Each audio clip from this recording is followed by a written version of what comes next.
Yo, what up? This is Spectator Sporting. How y'all doing, man? We out here zooming with y'all because we want to talk to y'all. We talking NFL free agency today.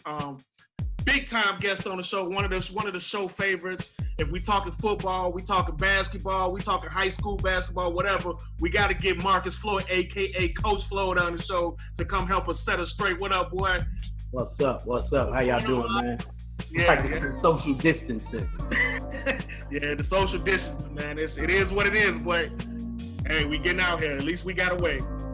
So let's we talking about NFL free agency now. While we've been quarantined, there's been a lot of moves going on in the NFL. A lot of free agent pickups, a lot of trades, unbelievable trades that I did not see happening at all. But we're going to talk about the quarterback position because that is the most important position on the football field. Some people might argue that, but that's what it seems like the NFL treats it. First of all, Carolina Panthers not only released Cam Newton, they signed another quarterback, Teddy Bridgewater. Bridgewater got a 3-year, $63 million deal, 33 guaranteed. And you know he's been sitting behind Drew Brees. He's been learning a lot more. He's healthy. So Adi, I'm gonna go to you for this. What does Teddy Bridgewater bring to the Carolina Panthers? Well, yeah, man, I'm surprised, man. He's a Panther now, and apparently the new coach of the Panthers, Matt Rule, and the general manager Marty Herney didn't believe that the Oregon Mighty Ducks star quarterback Justin Herbert wouldn't fall to them to the number 7 overall pick in the draft. He's probably going to go to the Chargers at number 6. So, surprisingly, they chose Teddy Bridgewater over Cam Newton. Now, Bridgewater does inherit the most dangerous player in the NFL, Christian McCaffrey, okay? Yeah. This guy had last season he had the third most yards from scrimmage in NFL history, okay? That's good to have a guy like that on your side, but Bridgewater does not have arguably the best wide receiver in the league anymore, Michael Thomas, okay? So Carolina did sign Robbie Anderson from the Jets, okay? And to team up with DJ Moore over there, decent wide receivers, not too spectacular, okay? So, but Bridgewater is excellent at avoiding negative plays, but he was dead last in the NFL in average depth per pass, all right? He loves to dunk, he doesn't take risks, he doesn't spread the ball, he doesn't make big plays for you. So that's what surprised me a lot about this Teddy Bridgewater thing. Cam Newton, he had that Liz Frank foot surgery in December. So the Panthers, apparently they don't think he can recover from it. Teddy Bridgewater, he's just he's a middle of the road quarterback. We'll see what happens, bro. Yeah, I think it's more of a stopgap. That's why they only gave him 3 years. So they probably still might draft a young quarterback. But right now, they're looking for somebody where they can still possibly win games. So I think they're going to go with that's why I think they went with Teddy Bridgewater. Cam Newton is a far better quarterback than Bridgewater, but I just think they're worried about his injuries. I just think that's what it comes down to at the end of the day. Any thoughts on that, Marcus? Yeah, it's a downgrade, but Bridgewater was the hot free agent. They had to go in a different direction. Bridgewater should be that gap so they could get a quarterback of the future. Absolutely. Let's go to another quarterback. Now, here's a quarterback that replaced Drew Brees at the beginning of his career. Think about that. They chose Phillip Rivers over Drew Brees back in the day. So think about that. Let that marinate in. But this is no slander because Phillip Rivers has had an excellent career. He's thrown a lot of yards. He's been in a lot of playoff games. Now he's, I think, 36, 37. He's a little older. So the Chargers, last year it was over. Last year with the Chargers was atrocious. That was his worst NFL season by far. He was like Jay Cutler on steroids. He was turning the ball over at an alarming rate. It was 3 picks, 4 picks, 5 picks. But he's going to now the Indianapolis Colts. He's getting teamed up back with his old coach, Frank Reich, his old offensive coordinator that was with the Chargers. And also the Colts have a great offensive line. So, Coach Marcus, what does Phillip Rivers bring to the Indianapolis Colts? Well, first off, it's April before the draft, so everybody think they got a chance to win the Super Bowl. Absolutely. I love this move One, like you just alluded to, that he's getting back up with Frank Wright. I love Frank Wright as a coach. I love the program that he puts.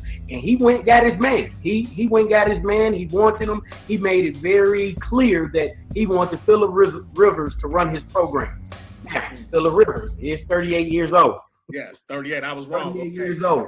But we got to remember, just 2 years ago, Phillip Rivers threw 32 touchdowns, and the San Diego Chargers was 12-4. So even though he had a bad year, he's thinking he could get back with Frank Wright and the offensive coordinator. He think he could team up with those guys and have a wonderful year. They don't need him to be that Phillip Rivers. They just need him to be the Phillip Rivers that's going to lead the team. Now, once again, let's look what the coach got already. The best offensive line in football. Yeah. They got T.Y. Hilton. They got Jack Doyle. So they're thinking with this system and Phillip Rivers, they going to make a run. So yes. I really like that move once again. But it's the Phillip Rivers. It ain't the 2008, 2009. But if they get something of that 2018 Phillip Rivers, I like the coach and what they could do. It's definitely an upgrade from Jacoby. Yeah, I agree with that. Even though Jacoby Brissett is a really good quarterback, actually. He's not a bad quarterback, but Phillip Rivers is an upgrade. Any thoughts on this, Adi? Yeah. Marcus brought it up. The offensive line, the best offensive line in the AFC. It might be better than the New Orleans Saints, but definitely top 2 in the league. You got the guy, offensive tackles, Costanzo. You got Brandon Smith at the offensive tackles, and you also have Quentin Nelson. All monster. Probably the best guard in the league. Okay, so you had the Colts had the number 5 rushing game in the NFL last year. So Phillip Rivers behind that O-line. T.Y. Hilton, 4-time Pro Bowler. And then you got the Houston Texans just did the dummy move by trading. Rose going to talk about this later, but DeAndre Hopkins, they did the dummy move. So the only thing they got to do. They opened it up. Right. Yeah. So, they just got to worry about King Henry in the AFC South. Yeah, absolutely. I agree. Both of y'all making. Yeah, it's definitely an upgrade for the Colts. And if, 38, maybe like Brett Favre when he went to Minnesota, you catch lightning in the bottle. You catch lightning in the bottle. And let's talk about the biggest transaction of them all. I'll start off with this one. Tom Brady. The infamous Tom Brady finally leaves the Patriots. 18 to 20 years. I mean, you talk about excellent. Let me just read off some numbers. Played in 9 Super Bowl, career stats 63.8 completion percentage, 74,571 yards, 541 TDs, a 97.0 career rating, 14 Pro Bowls, 3 All-Pros, 4-time Super Bowl MVP, and 3-time MVP. Now you talk about you talk about phenomenal, but it's always been a perception under the radar. Who's more responsible, Bill Belichick or Tom Brady? Damn it, we are about to find out. Now, Tom Brady, I give kudos to him. He picked the perfect situation because Tampa Bay have weapons. They have great receivers. They got Mike Evans. They got a nice line. Their defense actually stepped up last year. They was top 10. They got a young team. And I think and Bruce Ariens as a coach, he's a good coach. He's great with quarterbacks. I think if Tom Brady picked the location and picked somewhere to go, Tampa Bay, this is a great fit. Because what did we say last year? The Patriots didn't have no weapons. Well, Tampa Bay has those weapons. Tampa Bay has those weapons. So if Brady is still 95% of himself, I know he's going to be 42, 43 years old now. If he's still 95% of himself, that is a huge upgrade for Tampa Bay. And that's another great team now in the NFC. As if we didn't have enough going on in the NFC as a Bears fan. So any thoughts on that? I'll start with you, Adi. Any thoughts on that? Well, yeah, you know what, Tom Brady, I know you're excited about this. Tampa Bay is excited about this, but he's no longer in the AFC least anymore, okay? That's true, yeah. It's no more cake walking to the division crown, and you already alluded to this. He's in the NFC, okay? That's not cupcakes in the NFC. You got Packers, you got Vikings, you got 49ers, Seahawks, New Orleans Saints. You got a lot of tough teams. That Bears defense is not going to be easy. And just like Phillip Rivers came off one of his worst seasons of his career, so did Tom Brady, okay? Yep. He had what did he do? Like the least amount of TDs thrown since 2003 for Tom Brady last season, okay? So it's not going to be easy. It's going to be real tough for this man. It's going to be his biggest challenge of this. Absolutely. What do you think about it, Coach? Yeah, I agree with you, Adi. It's going to be his biggest challenge. But let's look at Tampa Bay. It's a win-win for Tampa Bay. If they win some games, they're going to upgrade. If they don't win some games, they're going to sell jerseys like crazy because the media and everybody will be in Tampa Bay. But that division is still really tough. It is. Division is still really tough. Tom Brady, we're going to have to find out, like you said, Roach, we're going to have to find out, was it you or was it the system? Yeah. And I think it was a little bit of both. He's going to have some weapons or whatever, but there's leadership. Remember, Jameis Winston put up some numbers. Yeah. He put up some numbers with those weapons. Once 30, again, 30. he also threw a lot of picks. Yeah. He also threw a lot of picks. So with those numbers and half of those picks, it's going to look like Brady. I think Brady might come out on top. I don't know how many games they're going to win, but we might be saying Brady ain't as bad after all. Absolutely, yeah. It's hey, like I said, if he looking for some weapons, he wanted that. He looked for a coach that know how to coach quarterbacks. He got that, so we'll see. But I'm worried about his age because at the end of the day, age is undefeated. And last year that was a down year for him. So we don't know if this is a trend or if that was just the rest of the Patriots team. We shall see. So, Coach Marcus, me and Adi talked about this. We want to get your thoughts. The Chicago Bears, we got to bring some Bears into this. The Chicago Bears traded for, the Chicago Bears traded for Nick Foles for a 4th-round pick. They restructured his contract, 3 years, $50 million, but only 21 guaranteed, and he can opt out after his first or second season. What's your thoughts on this move for the Bears? What's my thought? As you know, I am a Chicago Bears diehard fan. So I'm going to look at this in 3 different ways. As you were just talking about the contract. Last year, Nick Foles signed a 4-year, $88 million contract. Yeah. Now, with that being said, 31 of the million was already taken care of by the Jaguars, leaving 57 million remaining. I love this move because the Bears are only guaranteed responsible for 21 million of this. 21 million. So I looked at it with some incentives. He could get about 6 to 10 million more, but those if we make the playoffs, those if he have Pro Bowl years. So all of those are win-win. Let me tell you now, the second piece I like, it brings competition. We've heard what the rumors is about Mitch. Oh, he's soft. He can't take in information. So now he got to put his big boy draws on because he's getting competition. And so from the competition, they never hurt anybody. It always brought out the best of everybody. So as a Bears fan, it's a win-win once again. Because guess what? We're going to get whoever, if it's a true competition, we will get the best quarterback.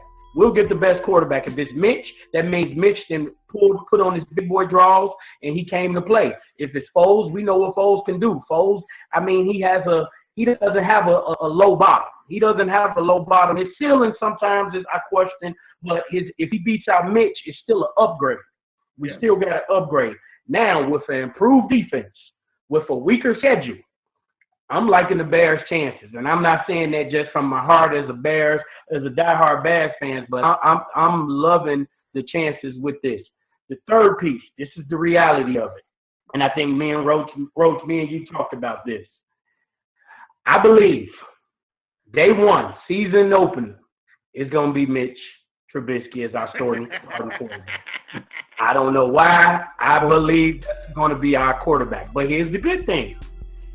Mitch Trubisky is 2 interceptions away, 2 bad passes away of getting his butt on the bench. Hopefully, Matt Nagy can coach him where he's able to yell at him. He's able to get in his butt. He's able to do these things because here's the thing. In the past, they had to baby him. They had to pacify him because that was the only option they had. Now, when you got Nick Foles over there with that clipboard ready to come in the game, hopefully Mitch Trubisky, you got to step it up. But I think game one, whoever it's against, September, whatever, deep down, I don't know what it is. I think Mitch Trubisky going to be our quarterback. I'm not saying that's who's going to be our quarterback game 8. Right. but game opener, season opener, I think it'll be Mitch Trubisky. But I love the move with Nick Foles. It brings competition, which we need. Any thoughts on what Marcus just said, Adi? Well, hey man, I'm not excited about Nick Foles, man. He played 8 seasons in the league. He only played more than 8 games twice in his career. Okay, last season with the Jaguars, it was not spectacular, man. It wasn't good for him. He had a tough year. He got injured, played 4 games, didn't look too good. Mitchell Trubisky, to me, I feel like Trubisky is a bust, man. He's inaccurate. Defenses. He looks uncomfortable and things like that. I think the man is a bust. And I agree with you, Marcus, though. I think Nick Foles has to be the day one starter. He's just better than Mitchell Trubisky, man. I think Nick Foles got to be the day one starter going into the season because Mitch, he just proved that he just can't put the team on his shoulders, man. Well, like I would say what Marcus said, like you might think he proved that, but he's being challenged for real now. So like Marcus said, put on your big boy pants now, and if he's really a competitor and if he really cares about his craft and he doesn't want to lose his job, Mitch should come to training camp ready to go and ready to perform every practice, every snap. This is a good thing. We're going to learn about Mitch right now. If Mitch is ready for it, he might be the starter week 1. And that's not a bad thing. If Mitch wins the job, I'm not mad at that. Only if it's a true competition. True competition. As long as and I think it's a true because you wouldn't pay a backup quarterback this much money. So I think it is a true competition. So if Mitch wins a true competition, they feel like he gives them the better chance to win. I'm okay with that. But like Marcus said, if Mitch go out there and overthrow a receiver by 75 yards, hey, Nick Foles is ready to come in. With that defense, get somebody that can run the offense. That's it. That's all I care about.